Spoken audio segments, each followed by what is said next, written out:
In terms of our high-level journey, we want, and this is for the copy template creation journey, we want our user to provide or choose sample copy for the tone of voice references. We want them to provide the content structure and rules. We want to get the copy rules, and then when the template is generated, we want the user to review it, feedback on it, make any changes. So we thought, what does the agent need within each of these steps to do the thing that it needs to do? So it needs a goal to aim for, it needs rules to abide by, and it needs success criteria to meet. So with those three things, we use that structure to build out the rest of the user journey, and we actually use this to build into our system prompt for the agent.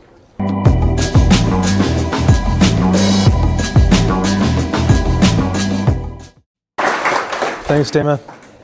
Today I'm going to be talking to you about designing AI agent interfaces. My name's Damian. I've been a designer for a long time at this point, and I've been a web designer, an interaction designer, UI designer, UX designer, product designer, and now apparently I'm an AI product designer.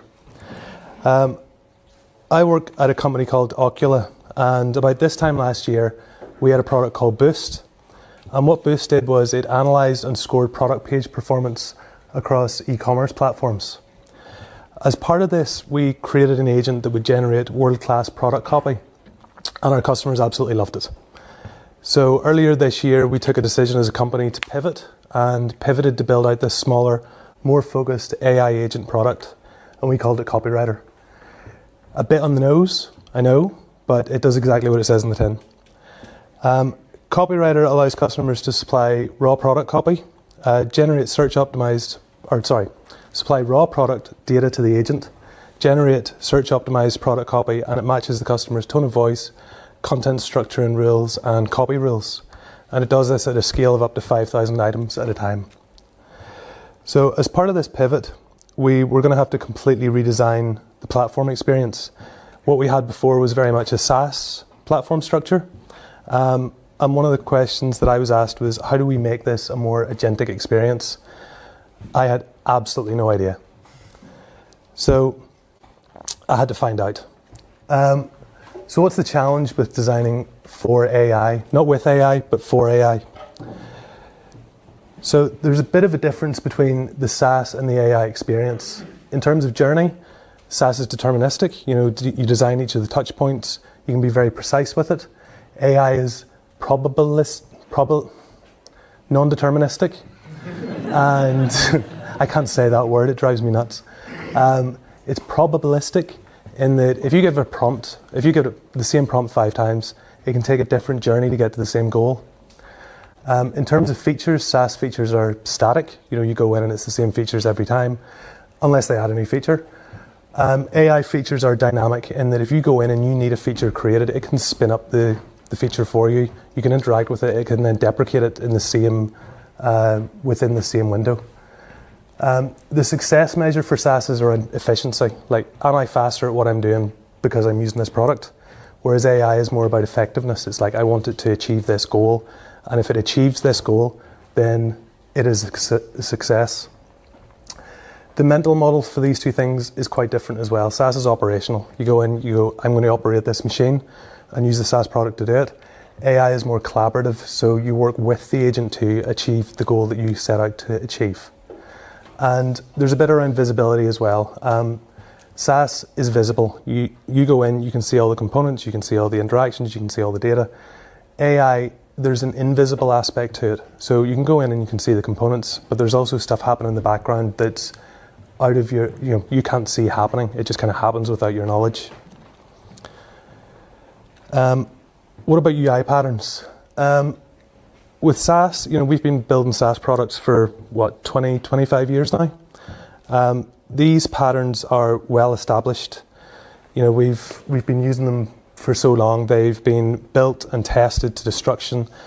It's got to the point where, this is an example from ShadCN. This is one that we use internally. We have all these available libraries. You've got, I think, Damian, you had mentioned a couple earlier there as well. You can just get these off the shelf. You can use them. You can spin up a SaaS product. There's a very low barrier of entry to do it. And each of these components are very precise. They're like a screwdriver. So what they're designed to do one job really, really well. In terms of AI UI patterns, there's actually quite limited established patterns emerging. We've got this top one, which is your tab to complete. So the likes of cursor and windsurf and stuff like that. So you're typing along, you've got your assistant, it suggests the next thing to happen, and you tab or you reject it. And then the chat prompt interface that everybody loves and everybody just associates with AI agents at this point. These are quite imprecise. These are more like a hammer. So, the screwdriver is used to screw in the screw. The hammer, you can hammer in a nail, you can hammer in the screw, you can try and start the lawnmower. It's an imprecise tool. There are also some really interesting patterns emerging around the image generation side of things. I don't know if anybody's seen these kind of image gen matrices that are coming out. I've kind of played with a couple of them. They're pretty cool.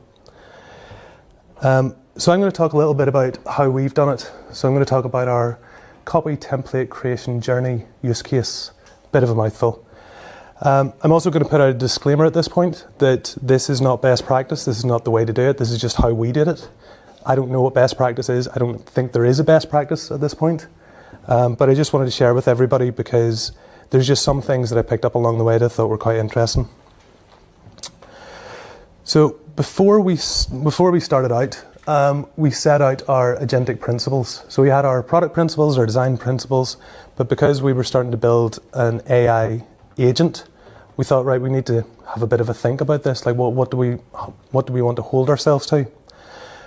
We looked at what some other people were writing, took some inspiration from that, but came up with these 10. So we want to be agent first, not UI first. So any journey that we plan, we need to look at each step in the journey and say, right, what can the agent do at this journey to help the user, rather than getting into like UI components. The agent must take initiative. So we wanted to go off and perform tasks by itself, but also use any tooling that's available to it by itself as well. It shouldn't need to be prompted to do these things. It should just be able to do it. We want to reduce human work, not just speed it up. So we don't want people to just work faster. We want to identify jobs that they're doing and be able to take it off their plate and do it for them and give them the output. We want no static rules. Not that we don't start with any rules, but whenever the agent learns from the user or from external sources, it should be able to update these rules and add to them. We want to minimize cognitive load for users. That's just a good principle all round, but we also want to make sure that we're not putting the agent into positions where, you're right, that is really distracting, isn't it? You want to minimize cognitive load so that you're not using the agent kind of inappropriately and getting in the way. Agents should learn from external signals. So this is around not just learning about what the user tells you, but also leaning into like web search, APIs connected to any external databases and stuff. It should be able to pull in information from there. It should have a personality and a memory. And personality is an interesting one because like no personality is still a personality. Like robotic is still a personality. So any agent that you're creating, you have to think about what that personality is and how it communicates to a user. And memory, shows how long I spent on that slide. Memory, we want the agent to remember what the user tells it. So you shouldn't really have to say it, not that you shouldn't have to say anything twice, but you shouldn't have to repeatedly tell the same thing to it, like every time you log in. Success is measured by completion, not engagement. We don't care how long users spend on our platform. Not a metric we care about. What we care about is the task that they go in to complete. Are they able to complete it? Are they able to achieve their goal? Agents seek feedback and approval, and this links directly to the must take initiative. Now we want to take initiative, but we also want to make sure that it doesn't go off and do a ton of stuff by itself that the user then looks at and goes, ah, crap, I really didn't want you to do that. We need to come back and check in with the user and make sure we get approvals for things that are going to make big changes, but also get feedback on things that we have done. And the agent must show they're working. And I think this is around kind of transparency and trust. We talked about the visibility of AI agents before, allowing the user to see kind of behind the scenes a little bit and see what the agent's doing, can build trust to make sure that it's not like hallucinating a load of stuff whenever it's generating the outputs. So, for this use case, what bit are we going to talk about? The Copywriter product that we created, this is the kind of high-level journey. It's really simple. The user provides source data, you choose a copy template. If there's no copy template there, you create a new one.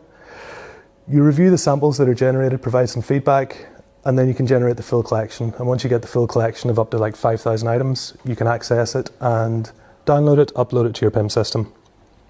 So these bits in pink, we had already created a really kind of light SaaS interface for. We just wanted to get into users' hands as quickly as possible. We're now going through it and going, right, how can we make this more agentic and utilize the agent behind it? But this create new copy template bit was a very manual process. It doesn't happen very often. So we kind of just left it as being a manual off-system process. And we thought, right, that's where the first step that we're going to take to make things agentic. So we started this as we do every feature with some research. So what's the as-is journey for the copy template creation journey? The user is in the platform. They need to create a new template. They actually have to come out of the platform, go into Typeform, submit a template details in an online form. That gets sent to a solutions engineer that gets the details and creates a base template in Retool. They use Retool to generate some samples, 5 samples, send them over to the customer reviews them, jumps on a call with our customer success team, has a bit of back and forth with them, updates the template, and after they go around that loop a couple of times, the template's available for use for the platform. It's reloaded back onto Retool and then pushed onto the platform. As you can see, this is a very manual process, very time intensive. It's like a white glove experience where it's very hands-on and it just doesn't scale. So as we get more and more customers, we want to get rid of this. We want to automate as much as possible. So from a template point of view, what does the template need to be able to work? So from our side, from our Retool side, is a huge JSON file full of objects and variables and stuff, and we don't want to raise this to the user. But what does it actually need to work? So it needs 3 examples of high quality product copy that it uses as a tone of voice reference. It needs the content structure that it uses to generate copy against. It needs content structure rules. So these are things like your introductory paragraph can only have 200 words. If you have bullets, you can only have 5 bullets. Each of those bullets can only have 15 words on them. And you also need copy rules. And copy rules are things like what language do you use? What English locale do you have? What units do you use? Do you use metric or imperial? Whenever you use those metrics, do you write out the full word or do you use abbreviations? Do you use Oxford commas? Lots and lots and lots of these things. So you don't want to raise all of those to the user.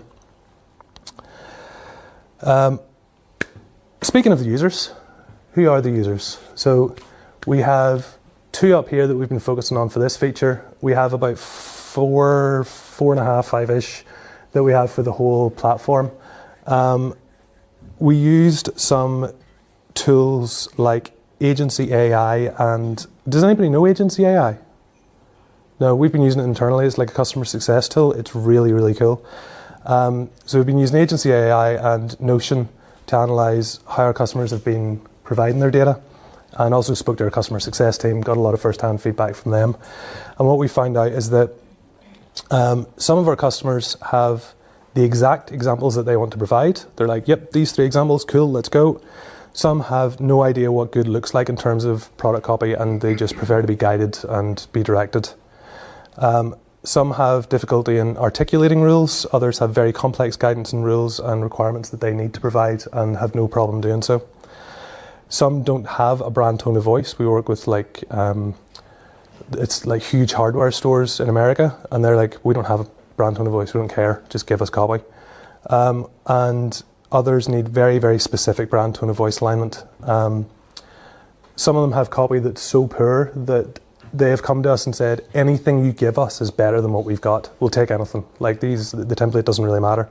Whereas others, we work with some beauty brands and they are extremely specific about what their copy needs to sound like. It has to align to their brand tone of voice. So into planning. high-level journey. This is where it starts to get interesting. This is just kind of BAU up until this point. In terms of a high-level journey, we want, and this is for the copy template creation journey, we want our user to provide or choose sample copy for the tone of voice references. We want them to provide the content structure and rules. We want to get the copy rules, and then when the template is generated, we want the user to review it, feedback on it, make any changes. So first step, according to our principles with this, how can the agent support this journey? So we tracked against this and went, well, if we were just to give this to the agent, what would it be able to do? So first of all, in terms of the examples, it could just generate all the examples from whole cloth for us if we want. It has some of the customer's data, it knows who the customer is, it can access their website, so it can just start generating. We can generate some of the examples, so if we give them one really good copy example, it can extrapolate and do the other two. And it can analyze all three for consistency, so if the customer drops in 3 product copy examples from 3 different sources, or they're completely mismatched, it can come back and go, no, these don't align, we need something a bit more consistent for this. In terms of the structure, the agent can infer that from the sample, so it can look at the samples that have been in and say, well, all of your samples have a paragraph, 5 bullet points, a heading, whatever, and play that back. And it can also suggest improvements based on industry and category best practices. Similar for the copy rules, it can infer from samples and do suggest based on best practices. And whenever it comes to the template generation, the agent is able to receive and action feedback. So the user can look at it, it can provide feedback to the agent, and the agent can then update that template based on that feedback and it can also work with the user to get clear, actionable feedback, because we find that humans can sometimes give very vague feedback for things that's quite hard to extrapolate what exactly they mean. So the agent's quite good at being able to get down to the nitty-gritty of like, what do you mean by that? So going through the process, we got to the point where we were doing some ideation, and we'd hit a point where we had to make a choice. We could either go a more traditional like SaaS stepper route that we'd already built for the other bits of the journey and have the agent kind of popping in to provide support, or we could go full agentic chat with it. Our gut feel is that the final solution is going to be a bit of a combo of both of these things, but we decided to be bullish. We're going to go for agent chat. That's the way to go. We hadn't done anything like it before, and we kind of wanted to do the difficult thing first. And if we do agentic chat, it should be able to kind of fill all the gaps that we would have from the SaaS flow anyway, like the hammer I spoke about earlier on. So, user journeys, this is where it gets really interesting. How do you design a probabilistic, non-deterministic user journey? So I sat down with one of our data scientists on a Friday afternoon to start working on this, and we tried the traditional approach. We got FigJam out, threw some post-its onto it, started going through and going, right, let's high level this journey, let's get into the specifics, what's all the different permutations we could go through. And all we got out of it was a complete spaghetti mess of a journey and a really pounding headache. So we had to rethink what user journeys mean whenever it comes to designing for these kind of agents. So we took a step back and we thought about the high level things that need to be done as part of this journey. So we need the descriptions, we need to define the structure, we need to get the rules, or the content rules, and we need the copy rules. So we thought, what does the agent need within each of these steps to do the thing that it needs to do? So it needs a goal to aim for, it needs rules to abide by, and it needs success criteria to meet. So with those 3 things, we use that structure to build out the rest of the user journey, and we actually use this to build into our system prompt for the agent. So an example of this is we need to provide the example descriptions, right? So the goal is get 3 consistent product description examples that can be used as tone of voice references. Super clear. The rules are you should prioritize getting the references from the user. You can support the user with best practice generated descriptions where required, and you can get feedback from the user and update the references accordingly. The success criteria is 3 references have been supplied, the references have a consistent tone of voice, and the user has approved the references to be used. That's all we need. And this bit in the middle, the squiggly line, we don't care. We don't care what journey the user and the agent go on to get to that success criteria. And we've watched users do it, and every time they've done it, it's been slightly different.